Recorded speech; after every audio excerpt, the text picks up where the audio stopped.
അപ്പോൾ എൻ്റെ വൈഫിനാണെങ്കിലും ശരി ഭയങ്കര മെൻ്റൽ ട്രോമയായി. കാരണം ഞാൻ കോടിക്കണക്കിനുമായിട്ട് എന്ത് ചെയ്താലും ഷൈൻ എന്നടിക്കുമ്പോൾ ഇതാ വരുന്നത്. അങ്ങനെ അന്നത്തെ മുഖ്യധാര വാർത്താ മാധ്യമമാണ്. അപ്പം അന്ന് ഷൈൻ എന്ന് പറയുമ്പോഴത്തേക്ക് ഗൾഫിൽ നിന്നും കോടിക്കണക്കിന് രൂപയായിട്ട് വന്നു എൻ്റെ വൈഫിനോട് ചേർത്തുള്ള ഫോട്ടോ കാണിക്കുക. പക്ഷെ വാസ്തവത്തിൽ താങ്കൾ വളരെ ഡ്രെയിൻഡ് ആയിട്ടാണ് ഇവിടെ എത്തിയത്. ദുരന്തം. അതായത് താങ്കൾക്ക് ഇപ്പം ഫോർ എക്സാമ്പിൾ എനിക്ക് ഒരു കാർ ലോൺ തന്നത് മരിച്ചുപോയ പ്രതാപൻ സാറാണ്, bank of India. Second hand car എടുക്കാൻ പൈസ തന്നതാണ്. അപ്പോൾ ഇതെല്ലാത്തിനും തെളിവുകളുണ്ട്. കൊല്ലത്തെ ബാങ്കുകളിലായാലും കൊല്ലത്തെ ഇൻസ്റ്റിറ്റ്യൂട്ട് അന്വേഷിച്ചറിഞ്ഞറിയാം ഞാൻ വായ്പ എടുത്താണ് ഞാൻ ഇവിടം വരെ എത്തിയത്. അവർക്ക് പണ്ടുള്ള എൻ്റെ ബന്ധത്തിൻ്റെ പുറത്ത് അവരെനിക്ക് വായ്പ തന്നാണ്. ഇന്നും ഞാൻ കാശ് കൊടുത്ത് തീർക്കാൻ ആൾക്കാരുണ്ട്. തീർന്നില്ല, ഇനി ജെനുവിനായിട്ടുള്ളവർ. കാരണം എൻ്റെ തട്ടിപ്പറിച്ചുകൊണ്ട് പോയവർ പോട്ടെ. അപ്പോൾ ഈ ഷൈന എന്ന് പറയുന്ന ഒരു ക്യാരക്ടറിനെ എത്ര കുളിപ്പിച്ചിട്ടും ഈ കോടിക്കണക്കിൻ്റെ തട്ടിക്കൊണ്ടുപോയി. അങ്ങനെ ഒരു ദിവസം എൻ്റെ വൈഫ് വീട്ടിൽ വന്നിരുന്ന് കരയുന്ന എൻ്റെ വൈഫ് ഈ വീഡിയോ വെച്ചിട്ടാണ് കരയുന്നത്. കാരണം അവളെ സോഷ്യൽ അറിയാലോ, പെണ്ണുങ്ങളുടെ ക്യാരക്ടർ അറിയാം. നമ്മളെ തൊഴിലിടങ്ങളിൽ ഇത് സ്പ്രെഡ് ചെയ്തുകൊണ്ടിരിക്കുക. അപ്പം ഞാൻ ആകെ പ്രയാസപ്പെട്ടു. അങ്ങനെയാണ് ഞാൻ ആദ്യമായിട്ട് എന്നെ ഇന്ത്യൻ എക്സ്പ്രസ് ഫ്രണ്ട് പേജിൽ എക്സ്പെർട്ട് ചെയ്യാൻ സിംപ്ലിഫൈ ഞാൻ ഒരു ലോ ഫോം സ്റ്റാർട്ട് ചെയ്യാൻ എൻ്റെ ഒരു ഏറ്റവും അടുത്ത സഹോദര തുല്യനായ സുഹൃത്തുമായിട്ട് ചേർന്നു. പുള്ളിയാണ് എൻ്റെ ലൈഫിനെ ഇത്രയും എൻഹാൻസ് ചെയ്തതാണ്. അപ്പോൾ അങ്ങനെയാണ് ഫസ്റ്റ് വാർത്ത വരുന്നത്, അതും ഷൈൻ എന്നാണ്. അപ്പം ഞാൻ ആലോചിച്ച് ഇതിനെല്ലാം ഒരു മാറ്റം ഉണ്ടാവണം. അപ്പം വിഷയം ഈ ഒരു ചാനലിൽ ഒരു ന്യൂസ് അല്ലേ ഉള്ളൂ. ഞാൻ അവളോട് തന്ന് പറഞ്ഞു 100 വാർത്തകൾ വരും എന്നെപ്പറ്റി, അഭിമാനിക്കാൻ തരത്തിലുള്ള 100. അതെ, ഗൂഗിളിൽ അടിച്ചു കഴിഞ്ഞാൽ ഞാൻ ഇന്ത്യയുടെ one of the renowned personality ആയിരിക്കും. ഇവിടുത്തെ ഏറ്റവും വലിയ വ്യക്തിത്വങ്ങളുമായിട്ടായിരിക്കും എൻ്റെ ബന്ധവും. ഞാൻ അവരെ ആയിരിക്കും ഓണർ ചെയ്യുന്നത്, അവരായിരിക്കും എന്നെ ഓണർ ചെയ്യുന്നത്. ഇപ്പോൾ റീസെൻ്റ്ലി എന്നെ ഓണർ ചെയ്തത് വെസ്റ്റ് ബംഗാൾ ഗവർണർ 2024 ആണ്. ഗവർണർ പറഞ്ഞേക്കുന്നത് എന്നെ ഇന്ത്യൻ പ്രസിഡൻറ്റുമായിട്ട് കണക്ട് ചെയ്യണം.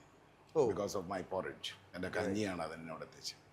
അപ്പം ഈ പറഞ്ഞതിന് ശേഷം അന്ന് രാത്രി ഞാൻ ഉറങ്ങിയിട്ടില്ല. ഒരുപാട് കഴിവുകളും ആകാരവടിവായാലും ശരി, സംസാരിക്കാനായാലും ശരി തന്ന് എനിക്കിതെന്താ സംഭവിച്ചത്? ശ്രീത്തെ ആത്മഹത്യ ചെയ്യാൻ എനിക്ക് 1000 കാരണങ്ങളുണ്ട്. പക്ഷേ അതിനേക്കാൾ വലുതാണ് ഞാൻ, ഗീതയമ്മയുടെ മകൻ.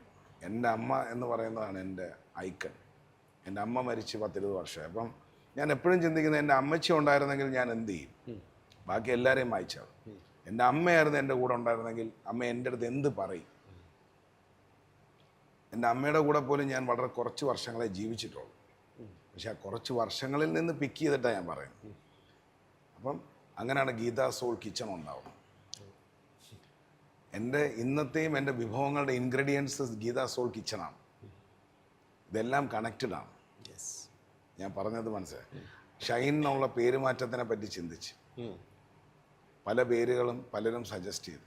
എൻ്റെ ഏറ്റവും അടുത്ത സുഹൃത്തും എൻ്റെ ഏറ്റവും അടുത്ത സഹോദരനും എന്ന് പറയാം, ഒരു പ്രശസ്തമായ ടെലിവിഷൻ ചാനലിലൂടെയാണ് എന്നെ നളൻ എന്ന് വിളിക്കുന്നത്. ഈ പേരിനെ പറ്റി സജസ്റ്റ് ചെയ്ത് വീട്ടിൽ സംസാരമുണ്ടായപ്പോൾ എൻ്റെ വൈഫും എൻ്റെ മകനും കൊണ്ടിരുന്നാണ് ഈ നളൻ എന്ന പേര്. കാരണം എനിക്കൊരിക്കലും മാറ്റമില്ലാത്തൊരു മനുഷ്യനാണെന്നാണ് പറയുന്നത്. ഇവൻ നന്നാവില്ല എന്നാണ് പറയുന്നത്. താങ്കൾ നളനെ വാങ്ങിച്ചു നോക്കിയാലും താങ്കൾ അവിടുന്ന് വാങ്ങിച്ചാലും ഇവിടുന്ന് വാങ്ങിച്ചാലും എനിക്കൊരു മാറ്റവും കറക്റ്റ് അല്ലേ? നളൻ, യെസ്. അത് ഞാൻ അങ്ങനെയാണ് ഈ പേര് എനിക്ക് സോഷ്യൽ മീഡിയ ഒരു അനുഗ്രഹം പോലെ തരുന്നത്. ആ അനുഗ്രഹത്തിൻ്റെ ബേസിസിൽ എനിക്ക് ഇന്നും ഷുവറാണ്. ഞാൻ വളരെ ക്ലിയർ ആയിട്ട് പറയാം, ഞാൻ ചെയ്യുന്ന കാര്യത്തിൽ ഐ എം ദ ബെസ്റ്റ്. നാളെ ശ്രീജിത്ത് കഴിച്ച ഏറ്റവും ബെസ്റ്റ് ഫിഷ് ഫ്രൈ മനസ്സിൽ വിചാരിക്കും. ഞാൻ താങ്കളുടെ അമ്മയോടോ സഹോദരിമാരോടോ മത്സരിക്കില്ല. Because they are with gifted hands. ഇതൊരു ബ്ലെസ്ഡ് ആണ്. അതല്ലാതെ ഇനി ഇന്ത്യയിലെന്നല്ല കേരളത്തിലെന്നല്ല, ഒരു കേരളീയൻ കള്ളിനറിയുടെ ഇന്നത്തെ ഈ പ്രായത്തിനകത്ത് അൾട്ടിമേറ്റായിട്ട് കുക്ക് ചെയ്യുന്ന ഒരു വ്യക്തിത്വം ഉണ്ടെങ്കിൽ അത് ഞാൻ തന്നെയാണ്. അത് നിങ്ങൾ ആരെ വേണമെങ്കിലും എൻ്റെ അടുത്ത് കൊണ്ടുപോവാ, will cook and will see.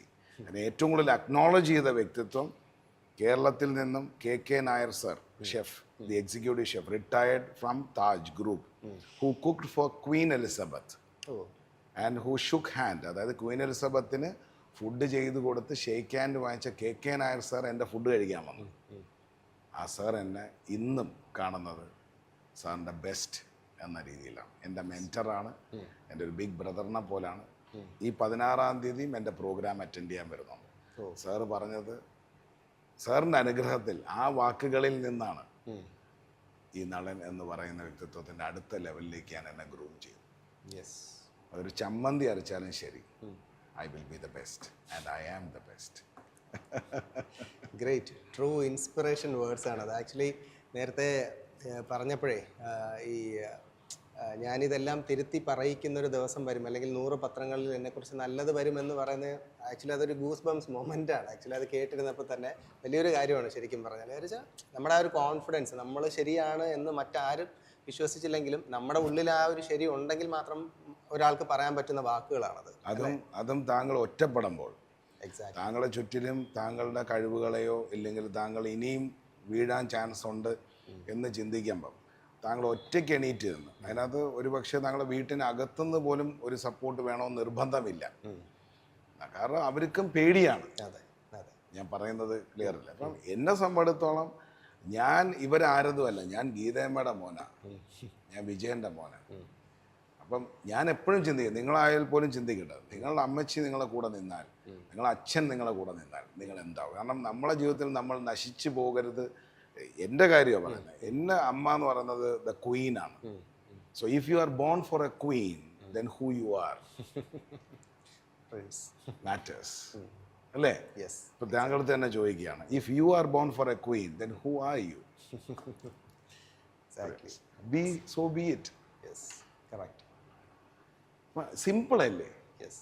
ഞാൻ ഇതിനകത്ത് ഇപ്പം നിങ്ങളെ അമ്മയെ നോക്കിയിട്ട് നിങ്ങൾക്ക് ഇത് തന്നെ പറയാം, എൻ്റെ കാര്യം വിട്, കറക്റ്റ് അല്ലേ? I am born for a queen, so be it. Proudly says. അതെ. ഞാനെൻ്റെ മകൻ്റെ അടുത്തും പറഞ്ഞു കൊടുക്കുന്നത്, നീ പഠിക്കേണ്ട ഒരു കാര്യം, നിന്നെപ്പോലെ ഒരു മകനെ ജനിക്കണം എന്ന് നീ വാശി പിടിക്കാവും. അപ്പുറത്തെ വീട്ടിലെ ശശാങ്കനോ സോമനെയോ കണ്ടുപഠിക്കാനോ, അപ്പുറത്തെ വീട്ടിലെ അയാളെ മോനെ കണ്ടുപഠിക്കാനോ പറഞ്ഞിട്ട് കാര്യമില്ലല്ലോ.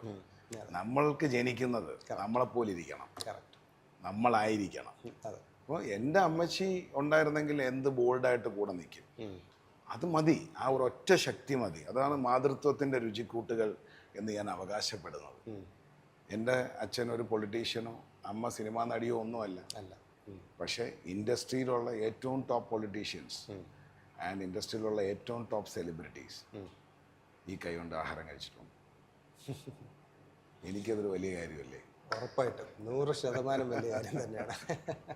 ഇതൊരു ഭയങ്കര ഒരു ട്രൂ ഇൻസ്പിറേഷൻ സ്റ്റോറി തന്നെയാണ്. നമ്മളെപ്പോലുള്ള ഒരുപാട് പ്രേക്ഷകർ ഇത് കാണുമ്പോഴേ, നമ്മുടെ ഒരുപാട്, അതായത് ബിസിനസ്സിലൊക്കെ ചെയ്ത് പരാജയപ്പെട്ട് തകർന്നു പോയിരിക്കുന്ന ഒരുപാട് മനുഷ്യരുണ്ട്. നമ്മുടെ വ്യൂവേഴ്സ് ആണെങ്കിലും നമുക്ക് വരുന്ന കമൻറ്റ് സെക്ഷനിലൊക്കെ ആണെങ്കിലും ശരിക്കും താങ്കളുടെ ഈ ഒരു സ്റ്റോറി എന്ന് പറയുന്നത് അവർക്ക് കൊടുക്കുന്ന ഒരു മോട്ടിവേഷൻ ചെറുതല്ല.